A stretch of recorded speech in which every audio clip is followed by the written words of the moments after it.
Iki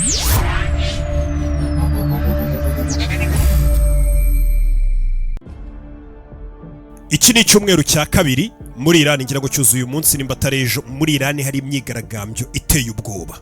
Ni imyigaragambyo iri ku rwego rw'uko bigaragara ko ishobora no gusiga ikuyeho ubuyobozi cyangwa se amategeko yari yarashyizweho n'ubu buyobozi. Abenshi bakabibona nk'aho rishobora kuba ari naryo herezo rya Ali Khamenei cyangwa se uyu muyobozi w'ikirenga. Iki nicyo kintu giteye ubwoba cyane kibaye kuri iki gihugu cya Iran guhera mu mwaka w'igihumbi kimwe magana cyenda mirongo irindwi n'icyenda. Ibihumbi n'ibihumbagiza muri kino gihugu cya Iran biri ku muhanda, biri kwigaragambya kugira ngo noneho ubone ko binateye ubwoba. Bari kwigaragambya n'abaturage ba Iran bagatwika imisigiti ubwayo. Ngira ngo urabizi kino gihugu n'amategeko akigenga kara ya Isilamu cyane cyane, cyangwa se ahanini ikosa rito kuba utakwambara ngo wikwize wenda amaso akagaragara nk'umukobwa ushobora kuba wanabizira. Mbega ya mahame yose yasaga nk'aho igihugu gishingiyeho, abaturage bameze nk'aho ibyo bintu batari kubyumva. Imisigiti bari kuyitwika ubwabo, bari kumanura amadarapo y'igihugu ubwabo bakayatwika. Abana b'abakobwa bari baratewe ubwoba n'amategeko ya Sharia cyangwa se amategeko n'ubundi y'ubuhezanguni yayoboraga kino gihugu cya Iran.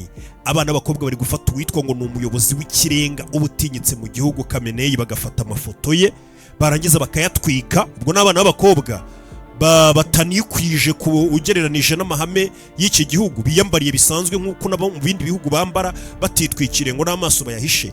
Barangiza bagafata amafoto ya Khamenei bakayatwika, bakayanywesha itabi. Aba ari abana b'abakobwa, kugira ngo ubone ko noneho ubuyobozi n'amahame yabwo bwose n'imitekerereze n'aya mategeko shingiro yabagengaga yabateraga ubwoba bameze nk'aho bamaze kubihaga cyangwa se bitakibafasheho na gato. Ibi byose byatangiye ngira ngo mu minsi yashize ntabwo twigeze tubivugaho, ariko imyigaragambyo mwakomezaga kuyibona hirya no hino ko ikomeje kugenda ifata indi ntera.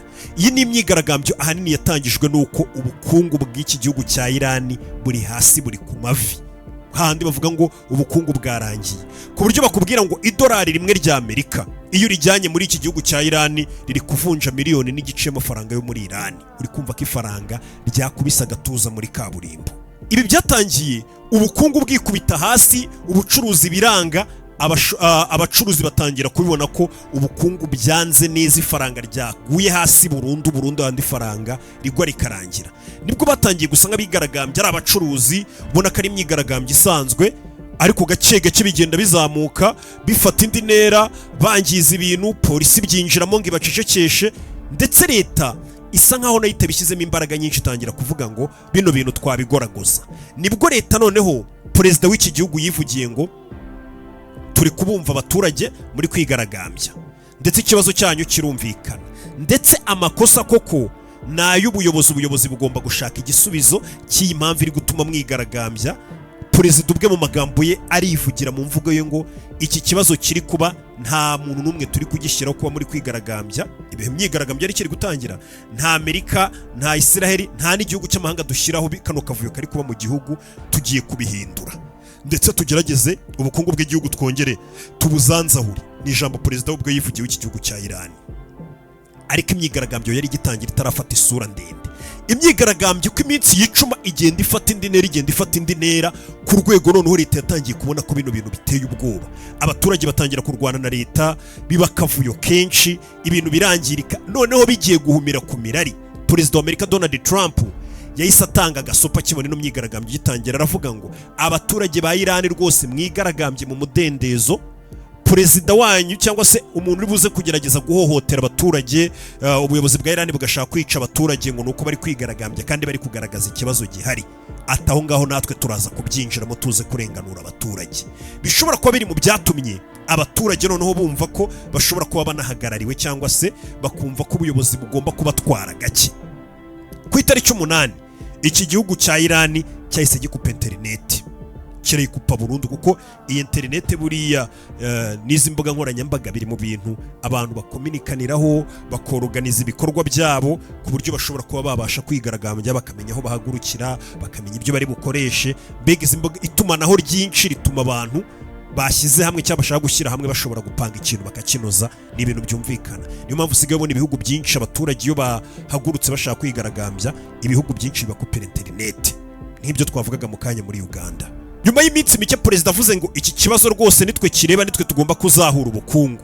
perezida yaraje arivuguruza w'igihugu cya Iran yagarutse kuri kamera kuri televiziyo aravuga ngo abari kwigaragambya, abari gusenya ibikorwa remezo, abari kwangiza ibikorwa by'ubucuruzi, basenya ibintu, batwika ibintu, ngo nabanze b'igihugu babatumye, ngo ni ibyihebe, ngo ndetse ngo nabagizi ba nabi, ngo batumwe ngo na Isiraheli, ngo ndetse na Leta Zunze Ubumwe za Amerika. Abarivuguruje, abaturage noneho barakara kurusha.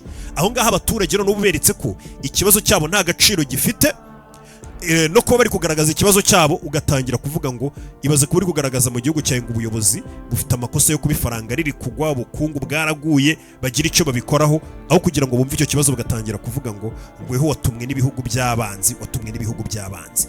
Ariko impamvu perezida wa Iran yarakoresheje iryo jambo ngo ni igihugu cy'abanzi cyabatumye, nuko iryo jambo ryakomeje cyangwa se bagiye iyo mvugo bagiye bayikoresha mu kugira ngo bamanipira abaturage cyangwa se babashe gutuma abaturage bashyira hamwe. Ibyo twarabibonye n'ejo bundi, twarabibonye ubwo Amerika yagabaga ibitero muri Iran, abayobozi barahagurutse baravuga ngo umwanzi yaduteye, nicyo gihe ngo abaturage dushyire hamwe. Icyo gihe abaturage ba Iran bashyize hamwe kuko barigaragambye baravuga ngo ntago dushaka ibihugu by'amahanga biva hanze kuza kwivanga mu buyobozi bw'igihugu cyacu. Ni kenshi nyine iyo politiki yagiye ifasha abantu bagabo yo kuvuga ngo umwanzi yaduteye, abaturage bakavuga ngo tube twirengagije ibibazo biri mu gihugu, tubanze dushyire hamwe umwanzi atatwinjirana, haduye uturutse hanze y'igihugu. Ibyo byarabakoreraga, gusa kuri inshuro ntabwo biri gukora, ahubwo byarakaje abaturage kurushaho. Ikibazo nyamukuru ni ubukungu bwaguye, kandi leta igomba kugira icyo ibikoraho.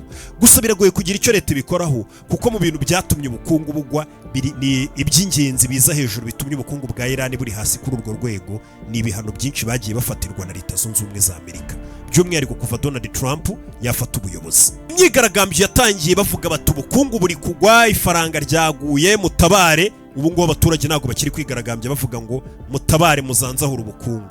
Abaturage bari kwigaragambya bavuga ngo ubuyobozi bubi nibuveho aza ubundi. Makuru aturuka muri Iran n'ubwo internet bayikubye, ni amashusho agaragaza akavuyo kenshi, hakaba n'amakuru avuga ko imijyi igera mu 100 yo muri Iran yose iri mu myigaragambyo. Iran ni igihugu gifite intara 31, izo ntara 31 zose ziri kwigaragambya. Iran ni igihugu kinini cyane, ariko izo ntara 31 zose ziri kwigaragambya. Buriya hari ukuntu nko mu mujyi hagati bigaragambya, ariko mu byaro bikomereje ibikorwa byabo bavuga ati ibyo bintu ntago turabisobanukirwa neza.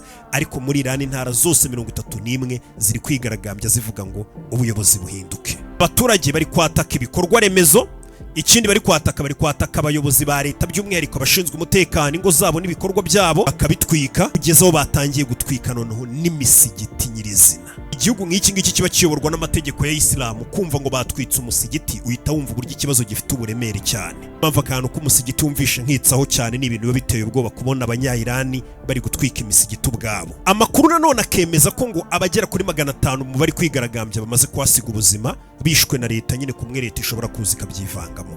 Bashya bari kwigaragambya. Amakuru akavuga ko abashinzwe umutekano 48 nabo bishwe n'abaturage muri iyi myigaragambyo. Gusa amakuru yasohowe na Times yavuze ko yasohotse ku itariki 12 z'ukwezi kwa mbere turimo ariwo uyu munsi turi. Ni amakuru yavuze yuko kubera nta internet iri muri kiriya gihugu, nta mbuga nkoranyambaga ziri gukora kugira ngo umuntu abone amashusho n'amakuru ya nyayo ari guturuka muri iki gihugu cya Iran, biragoye. Iki gitangazamakuru cyatangaje ko bishoboka kuba hamaze gupfa abantu ibihumbi byinshi barenga 500 bazwi, bitewe n'uko ahubwo nta internet yari, amakuru akaba atari kutugeraho neza, bishwe na leta kugira ngo irebe ko yacogoza ino myigaragambyo. Arenga ibihumbi 10,600 bamaze gufungwa, nk'uko igitangazamakuru cya Reuters cyabitangaje. B'abaturage basivile, leta iri kubafunga, iri gukubita, ikora ibintu byose bishobora kuba byabatera ubwoba kugira ngo abaturage bamanike amaboko reke kwigaragambya. Imyigaragambyo nk'iyi ngiyi yaherukaga mu mwaka wa 2022 tusoza twinjira muri 2023, ubwo umukobwa yapfiraga muri polisi, bakigaragambya ngo polisi yamukubise arapfa azira katari yitandiye mu maso neza ngo ahahishe n'iki. Iyo myigaragambyo mwarayibonye. Icyo gihe iyo myigaragambyo yatumye hapfa abantu none bagera kuri 550. None andi makuru akavuga ko abanariza politike bakavuga bati iki gihugu cya Iran ubuyobozi bwacyo bwari bwarabitsemo abaturage ubwoba, bwareretse abaturage ko bafite igisirikare gihambaye, ko ari ibimana, kari abayobozi badakorwaho, nta hantu wabahera wigaragambya, ari ibitangaza. Ariko mu kwezi kwa gatandatu twarabibonye kuzamuka, twabonye ubwo Iran yaraswaga na Isiraheli.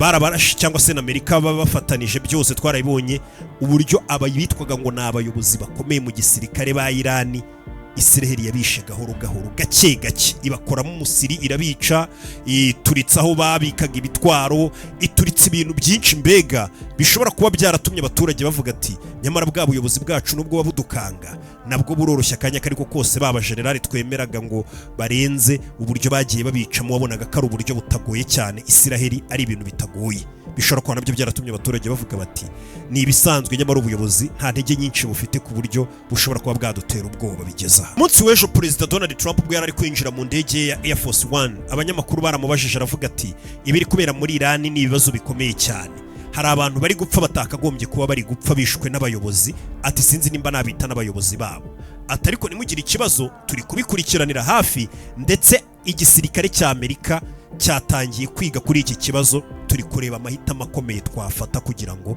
dutabare ubuzima bw'abaturage Leta Zunze Ubumwe za Amerika bikaba bivugwa ko ngo ziri guhitamo ibintu bibiri cyangwa se bitatu amahitamo ya mbere nuko Amerika yakohereza abasirikare bayo bakajyayo ariko bishobora gutwara igihe kuko biragoye ko bahita nta birindiro bafite hariya cyangwa se amato hariya yikorera indege z'intambara hafi ariko bashobora kugaba ibitero binyuze mu kirere bashobora kwataka ibigo bya gisirikare bya Irani cyangwa se andi makuru nanone akavuga yuko kuko Irani yamaze guhagarika internet bikavuga ko Leta Zunze Ubumwe za Amerika zishobora gukoresha kino cyogajuru cya Starlink kikagenda kigatanga internet ku baturage nk'uko leta yakubye internet iyo internet isubiyeho gutyo byongera akavuyo kenshi abaturage bakabasha kwiyoruganiza amakuru agatangwa y'ibiri kubera mu gihugu ku buryo ubuyobozi mbega ibyabwo bijya hanze buri ubuyobozi nubona bwatangiye gukuraho internet ujye umenya ko ubwoba bwabishe bashaka guhishira ibyaha byabo cyangwa se hari amafuti bari kuvuga ati aya mafuti nagagomba kurenga rido kuko aya mafuti narenga rido turaba dusebye ibintu byacu byose birajya ku karubanda ibyaha ibitemewe n'amategeko ibyo abo twishe byose birajya hanze niyo mpamvu ubuyobozi ujya kubona ukabona bukubye internet kugira ngo birinde ibyabo cyangwa se amabanga yabo yajya hanze Elon Musk mbwirira abawuti cheers kinywaji safi kibagire kunyota ndavuga nyiri cyubahiro gikwiye igutinyura ntigutamaze Ingwejin ndetse n'imfura yo mu muryango igukura mu bwigunge ikakunga n'abandi United Gin tutibagiwe American Gin Bombastic Coconut Gin nazo zigira ziti mu birori byanyu ntitukahabure dore ko tutanasiga muri umuna wacu mushya mu muryango Fimbo Kiboko Lakio zose zisanga ku masoko hose ahacururizwa ibinyobwa bya NBG Limited wanaduhamagara kuri 0782 16 11 tunywe mu rugero ngo yavuganye na Perezida Donald Trump mu rwego rwo kureba ko bakohereza kino cyogajuru cya Starlink kirekura internet kuko kino cyogajuru cyo na kuno Irani bayakubye internet kino cyogajuru cyo gishobora kuba cyarekura internet ikagera ku baturage kandi bari bazi ngo babaninze internet mu gihugu ibyo nabyo bikongerera abaturage rira amakuru menshi mpinduka mu gihugu zikaba zakwihuta gusakaba amakuru nanone yemejwe na Perezida wa Leta Zunze Ubumwe za Amerika uyu munsi Perezida wa Leta Zunze Ubumwe za Amerika yatangaje ngo Irani baduhamagaye abayobozi ba Irani bahamagaye Amerika baravuga ngo turashaka kujya mu biganiro namwe tukareba ko twakumvikana namwe tukareba ibyo twakubahiriza ku bijyanye n'ibitwaro bya kirimbuzi n'intwaro muri rusange tukareba ukuntu noneho namwe mwakuraho ibihano mwari mwaradufatiye kuko Amerika iramutse ikuyeho ibihano ikabikuraho kuri Irani ubukungu bwa Irani bwakongera bugahagarara neza gusa nanone Perezida wa Amerika turamuzi twaramubonye Maduro ajya gufatwa Maduro nawe yari yamubwiye atariko ibyo wansabaga byose amavuta n'ibiki byose nakwemera kubigwa tugakorana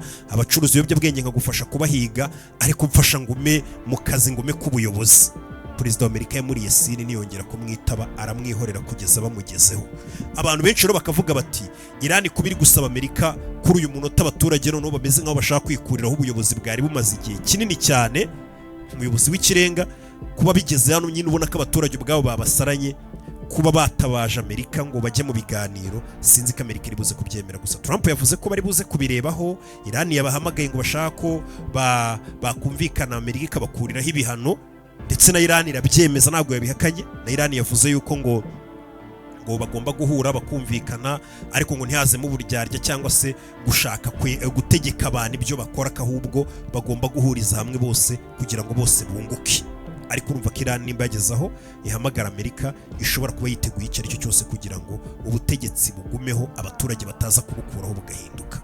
Abenshi bakaba bari kubibona nkaho ino myigaragambyo ishobora kuba ari ryo herezo ry'umuyobozi w'ikirenga wa Iran. Ndaje mu kanya dukomeze tugende tureba n'ibindi biri kugenda biba hirya no hino ku isi. Jya wibuka gukora subscribe kugira ngo ube uwa mbere mu kubona amakuru. Ciao ciao.